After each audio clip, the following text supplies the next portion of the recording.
Muy buenos días, futuros ingenieros de nuestro país. Quien les da la bienvenida es el estudiante Muñoz Alba José María de la Escuela Profesional de Ingeniería Ambiental de la Universidad Nacional Intercultural de la Selva Central Juan Santos Atahualpa. Me digno ante ustedes para presentarles lo siguiente: análisis del artículo científico que lleva por tema conectividad de agua subterránea de un acuífero de Génesis cizallado en la cuenca del río Cauvery, ubicado en la India.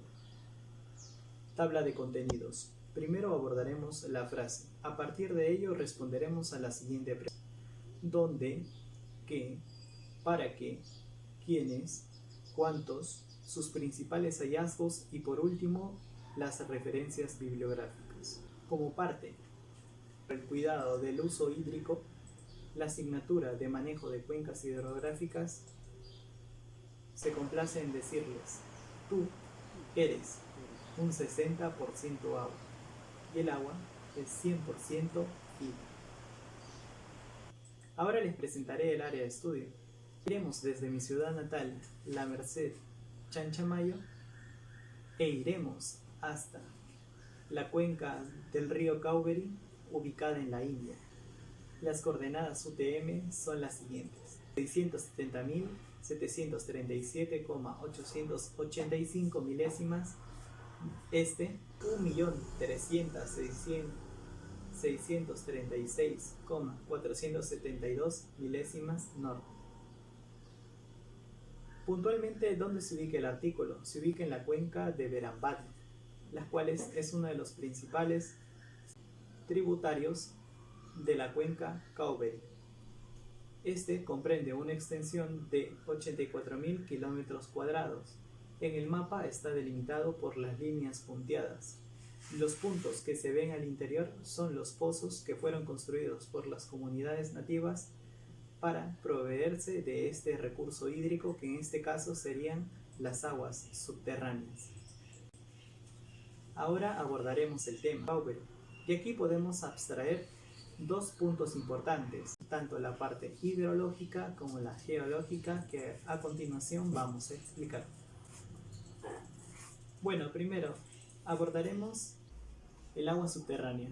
¿De dónde se obtiene o en dónde se almacena? Esta, en la cuenca Berambati, se encuentra al interior de un acuífero, el cual está definido como una formación geológica la cual contiene justamente este recurso, las aguas subterráneas. Otra relación importante es la capacidad de recarga, la cual está principalmente relacionada con los ríos, los cuales pueden ser perennes e intermitentes. El primero se refiere a que el río se encuentra cargado durante todo el año de manera constante.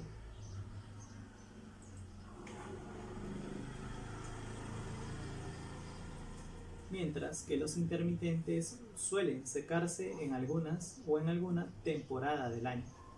Ahora, el acuífero, su clasificación, determinada por la permeabilidad de la capa superior que contiene al agua subterránea, como podemos ver en las diapositivas. En el primer ejemplo tenemos a la arena. Cuando a esta le echamos agua, a través de sus poros pasa fácilmente el agua, por lo cual podemos considerarlo altamente permeable. Mientras que si lo hacemos en una composición de arena con arcilla,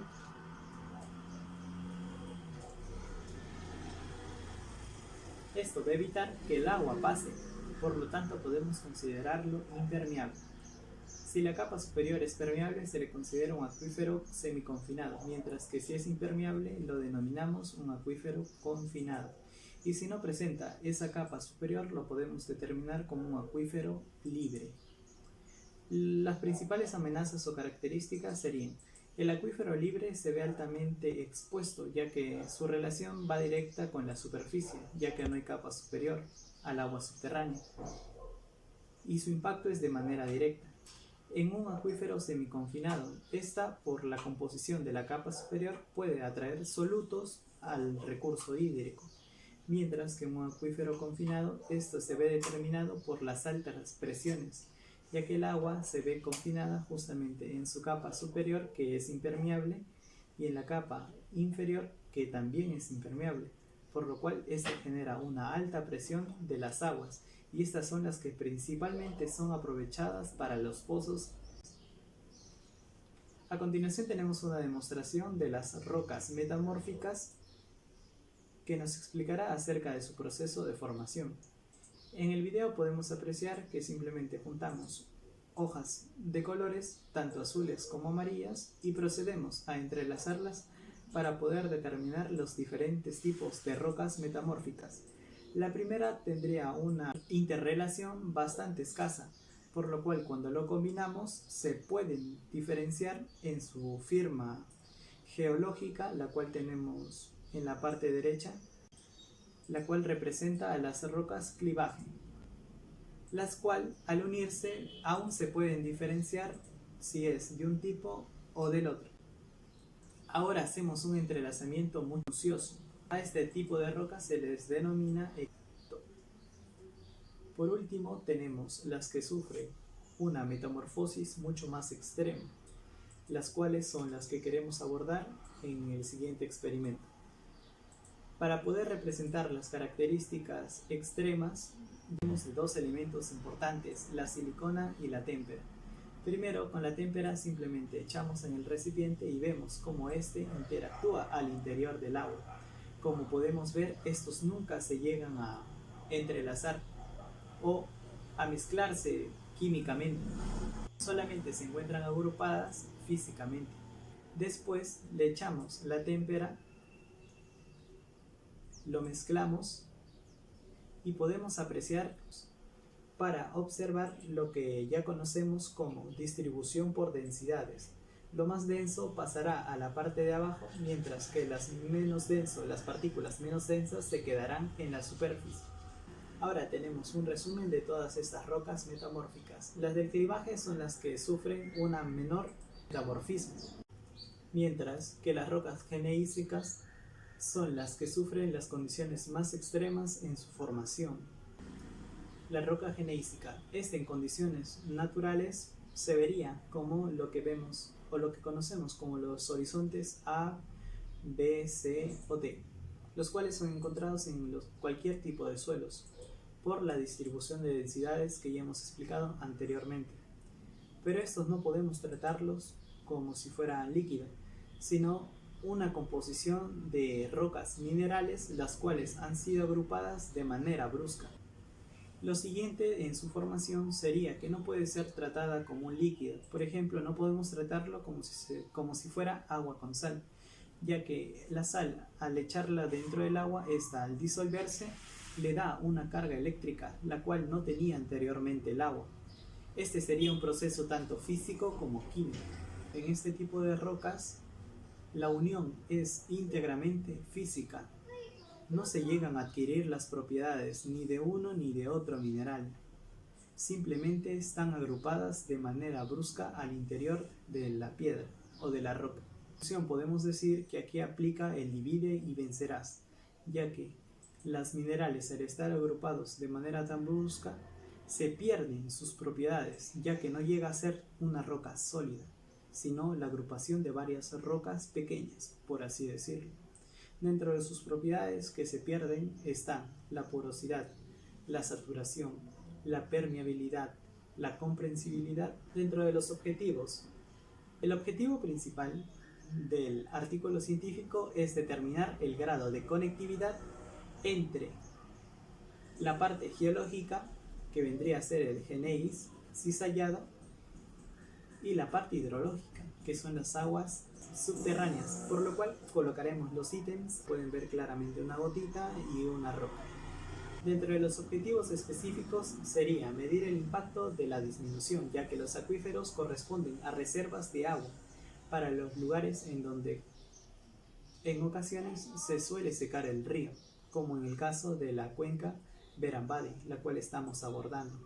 El siguiente objetivo específico sería determinar el flujo del agua subterránea, es decir, para dónde recorre y cómo es que este tributario llega a la cuenca principal. De ahí, dentro de los objetivos específicos, podríamos tener el modelamiento de los eventos de precipitación, para ver cuál es la carga anual o qué es lo que podríamos esperar si es que nosotros usáramos adecuadamente este recurso. El por qué. Si caracterizamos la zona, podemos determinar los siguientes tipos de actividades. Dentro de ellas se encuentran tierras agrícolas, aldeas pequeñas y bosques de reserva. Los ríos, como ya lo hemos indicado, son intermitentes, por lo cual en alguna temporada del año se van a secar. Y esa es la principal preocupación por la cual se realiza el siguiente artículo.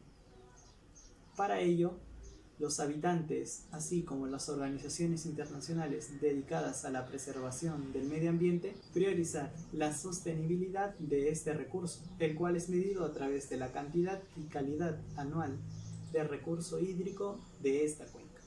Los precedentes. Aquí tenemos a la doctora Sarah Collins, la cual es especialista en modelamiento de cuencas hidrográficas. De sus principales trabajos tenemos la ampliación de los procesos de captación en la India peninsular, el cual ha sido abarcado por su grupo de investigación, el cual es conocido como EPSCAPE, entre los años 2016 y 2019.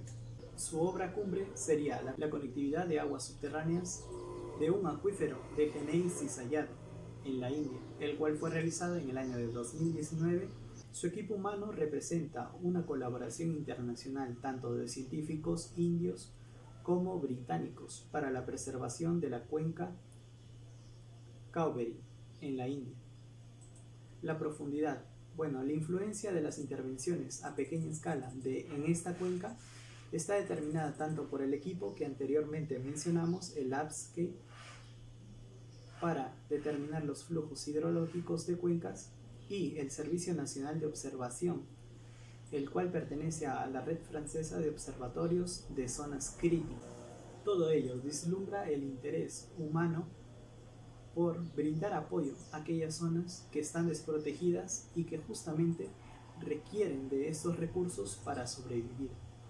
El cronograma de trabajo se dio en 2 etapas, la primera entre abril de 2010 y diciembre de 2018, donde se recopilaron todos esos datos, se pasó a modelamiento para ver si el modelamiento era efectivo o no, y siguiente a ello, en la segunda etapa, en el 2019, ya se dieron las pruebas en campo para consolidar el estado actual de la cuenca. Como los métodos y técnicas. Con respecto a la evaluación tanto hidrológica como geológica, tenemos a la ecuación empírica, la cual está muy relacionada con el método volumétrico, ya que se extrajo un cierto canal y se midió en un balde de 10 litros tanto el tiempo que tardaba en llenarse, y así determinaron la conductividad de la cuenca en el año de 1964. De ahí tenemos la disolución en un pozo. Inyectar solución salina a la columna de agua. Esta, al absorber las cargas iónicas de la sal, pues se puede medir fácilmente a través de la conductividad eléctrica y así tener un perfil de salinidad. Por último, tenemos las pruebas químicas del agua subterránea y tiempos de residencia. Para ello se utilizaron los isótopos estables, los cuales están compuestos por el chon y el azufre, los parámetros de campo que ya conocemos como el pH y la temperatura.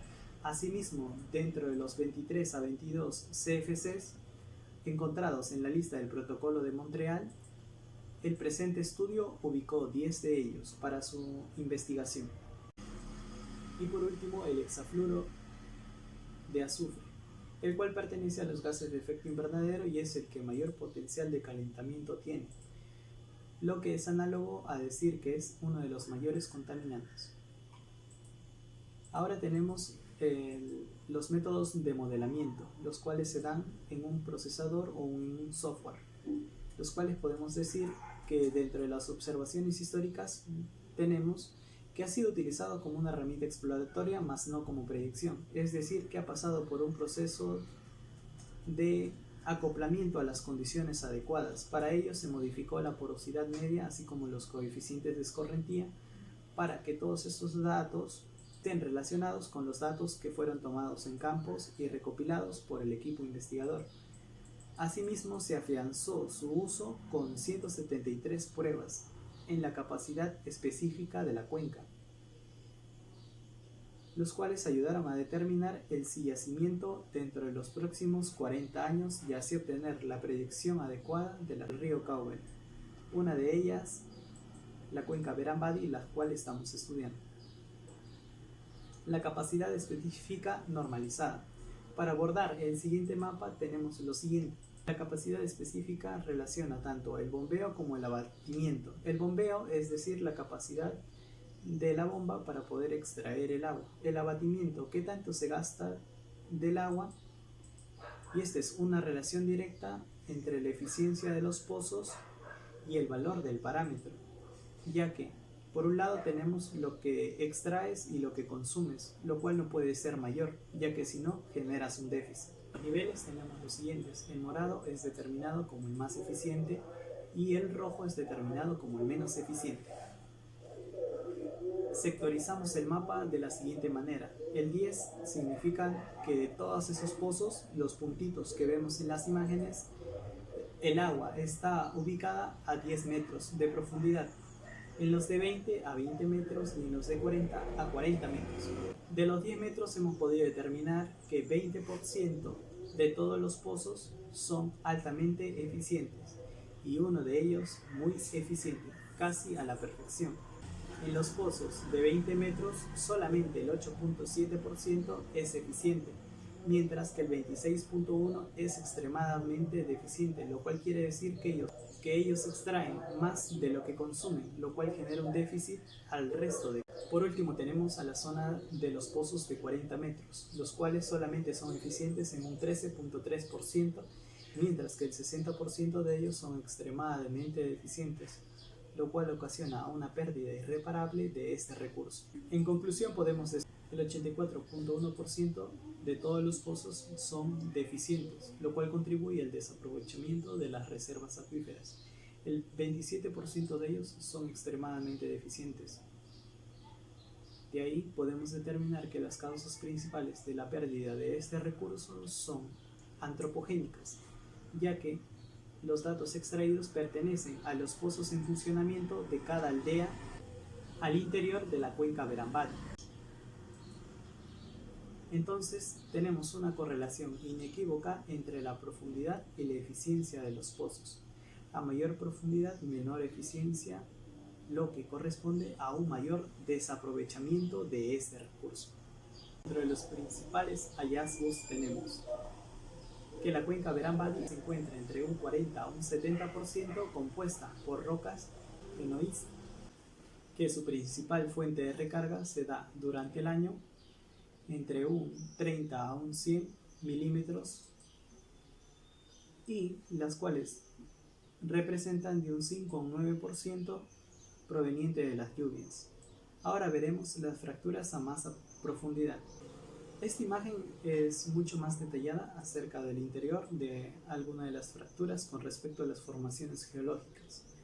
Tenemos dos puntos importantes, los cuales son la superficie probable de las fracturas y la ampliación de estas rupturas, lo cual nos quiere decir que estas formaciones geológicas son altamente vulnerables, lo cual con el paso del tiempo quiere decir que se va a deteriorar en su condición, lo cual va a generar probablemente un flujo de compartimientos, ya que las rupturas van a estar conectadas. Asimismo, también supone un compartimiento donde se almacenarían las aguas subterráneas aún más antiguas, estas determinadas por los isótopos estables, el cloro y el radiocarbono, para su datación. La siguiente conclusión son las redes bien conectadas, ya que a menor profundidad, mayor es la conectividad